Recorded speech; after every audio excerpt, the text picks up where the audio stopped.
Hello, welcome to the Chirp YouTube channel.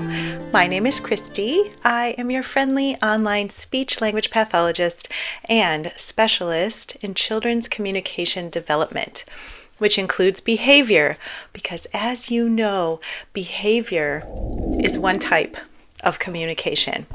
And we need to pay attention to all types of communication in order to best help children develop most fully. Today is the third video in this series on 3 different types of brain states. We have already discussed the survival state, where the question is, am I safe? We have already discussed the emotional state, where the question is, am I loved? In this video, we are going to discuss the executive state, the state where someone is able to use his or her thinking skills, executive skills. And the question that is at the basis of this level is, what can I learn from this experience? You can see that this is a very high level of functioning that even we, as mostly functional adults, do not often reach in our daily lives. Most of the time, we are functioning in survival state or the emotional state. Am I safe? Am I loved? Am I safe? Am I loved? And we fluctuate between these two states very commonly. And very rarely do human beings get to the executive state, where we can think, where we can make purposeful decisions, where we can decide between 2 different courses of action, where we are calm, where we can choose to relate to other people rather than simply responding, reacting to other people. This is the difference between awareness and lack of awareness. If I am only responding, if I am in the survival state, I'm reacting out of a fear that I am not safe. If I'm in the emotional state, I am reacting out of the fear that I am not loved. If I'm in the executive state, I am able to talk myself down to say, I am safe physically, I am loved, and from that, I can bring a better self. I can choose what my next decision is going to be. I can choose how to respond to another human being. I can choose what to do with my frustration, with my fears, with my physical discomforts. I can choose what to learn in this situation and how I respond. Now that I'm talking about this, I am realizing how many problems in our society would be less problematic if we focused on teaching children and adults how to function more out of the executive state rather than the survival or the emotional states. Think about that. There would not be road rage. There would not be as much crime. There probably would be a lot less addiction or substance abuse.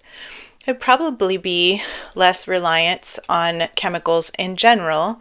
We would probably be much kinder to each other, and we would probably have much healthier relationships with each other because we could choose how we respond rather than simply reacting out of anger or reacting out of fear, saying something mean to you before you can hurt my feelings. Just envision this world. And let us talk about how we can help kids get there and how we can help ourselves get there. In the executive state, I am listening to someone that I am going to call my wise counselor.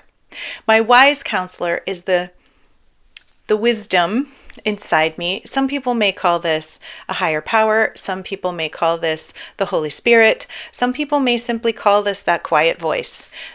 We hear it when we slow down. We can always hear this little nudge. This is the possibility of personal development. This is how we become better human beings. We listen to the voice of wisdom. And We need to be able to hear that voice and to recognize that voice in order to make the decisions we truly wish to make. We also need to be aware that sometimes we have an internal critic. Okay, probably all of us have an internal critic. Here's a funny story for you. I'm going to have to bleep out a word because there is a profanity in this story. I was driving down the road with my friend. My dear friend Cindy was in the seat next to me, and we were driving. This is when I lived in Arizona. We were going to drive up north into the mountains for a hike. And I missed the turn. Sometimes, well, number one, I knew where I was going. I had done this hike before. I should have recognized it. Number two, GPS does not work very well in the mountains sometimes, and so my GPS was delayed or had ceased functioning altogether at this time. So it was kind of up to me. And of course, you can't read a printed map when you're driving. So I realized I had missed the turn immediately after I saw it. And I said, "Oh, silly Christy." And my friend looked at me and said, "Is that how you talk to yourself? You call yourself silly Christy when you make a mistake?" And I said, "Yeah, what do you say to yourself?" She said, "I call myself a stupid beep." That how we talk to ourselves is a big part of our internal self. Whether we can make wise decisions or not, whether we can become the higher version of ourselves, we have to recognize whom we're listening to. Am I listening to my wise inner counselor, or am I listening to my internal critic? We can help our children learn this too. We can talk to them about how, if we're quiet in any circumstance, when I'm upset, I need to sit and I need to listen. Do I hear somebody telling me mean things about myself? That's not who to listen to. Do I listen to the voice that is telling me, it's okay, we can be calm and we can make a better choice? That's the voice I want to listen to. We all have a multitude of voices inside of us, and we can teach kids how to pick the ones to listen to. And we can teach ourselves that too. Don't call yourself a stupid beep. Another way we can help our children to function more in the executive frame of mind is by the way that we discipline. I'm going to define discipline here as anything that the adult does to try to train the behavior of the child in a more functional direction. Discipline has the connotation of disciple, and disciple means to teach someone to be like us. In which case, we need to be the best us that we can be, because we are teaching other people how to be like us, specifically kids. If we want to teach them, we have to be what we hope they will be. And that is a very tricky proposition indeed. Usually, when I try to discipline with threats or violence, the kind of brain state I'm going to get is the child reverts to a survival brain state. That's threats and violence, including any sort of physical aggression. These automatically put us in the survival frame of mind because we are primally afraid we might not survive. If someone is yelling, if someone is hitting, this does not move anyone towards the executive frame of mind. I recommend against these things. Sometimes I know a shout will pop out, but rein it in. Make sure to give yourself, wherever possible, enough internal resources through whatever it is that fuels you. Time in nature, exercise, good food, rest, time alone wherever possible. I understand raising children is hard, so if you are a parent, get help wherever you can to be the best guidance for your children that you can. So don't feel bad about mistakes that you have made. Apologize to your child. Say, "I'm sorry I used my scary voice. I'm sorry I shouted. I'm sorry I hit you on the butt. That was not okay. I'm not going to do that again. I was trying to help you become a better person, and I did it in the wrong way. I'm sorry." apologizing to our children is a wonderful thing. In fact, let me brag on my brother for a minute. He deals with some significant anxiety and tends to spiral. And when his daughter got old enough to notice that there was normal dad and then there was spiraling dad, she mentioned, "This doesn't really seem like you, or you don't seem very logical." And she's very smart, very young.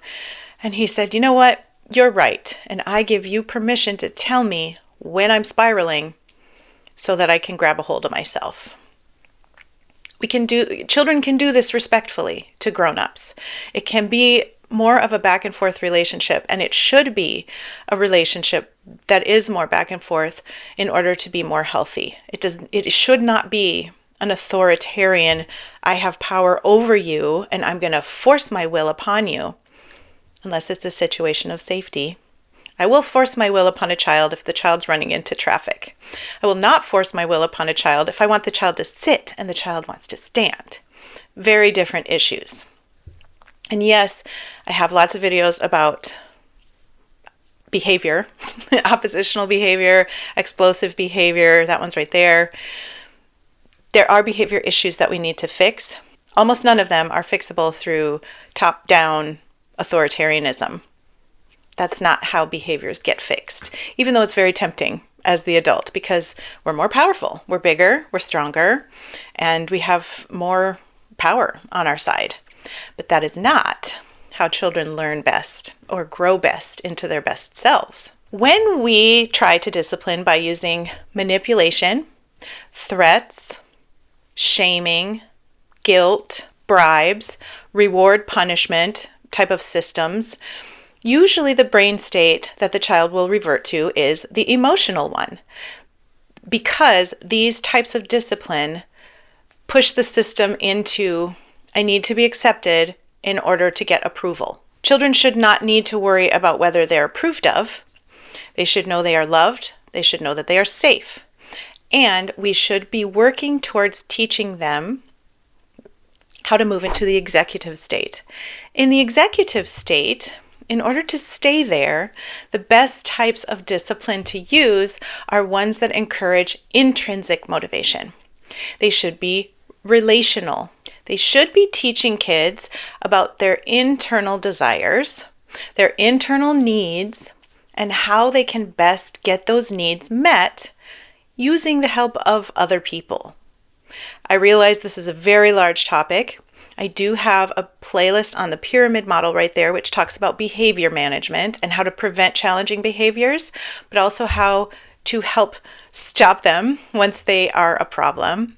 And of course, we will be talking more in this series about how to keep kids in the executive mindset, brain state, and how we can manage the behaviors that come our way in a relational way, in a way that helps kids learn the skills that they need to manage themselves, rather than us having to constantly manage those behaviors.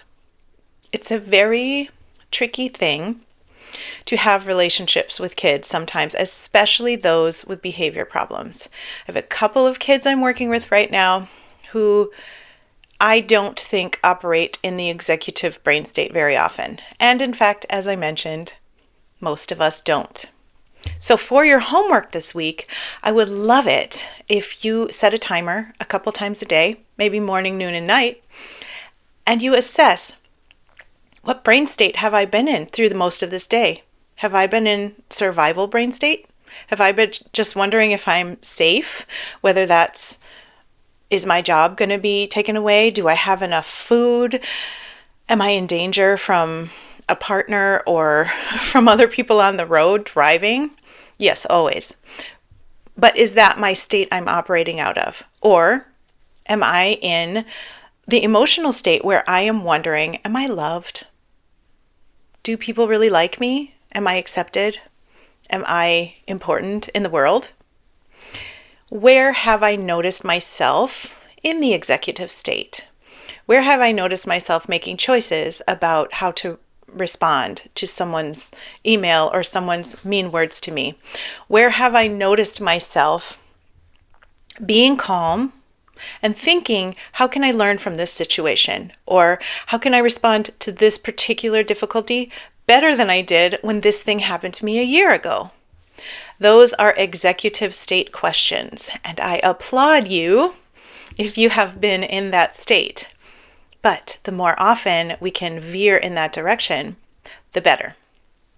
I will have a video coming up on things we can do physically and mentally to help ourselves and the kids we work with more likely be able to get to the executive state and function there.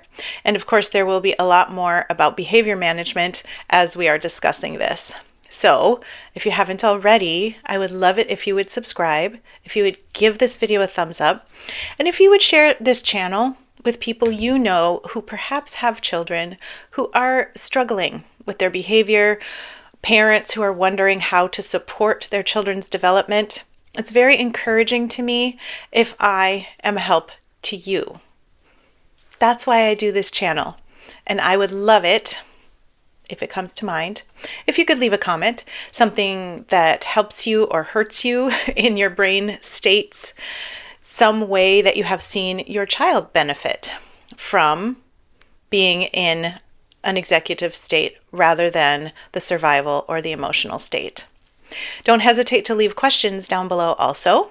I answer them, and I would love to hear from you. I will see you in the next video. Thanks for being here. Bye.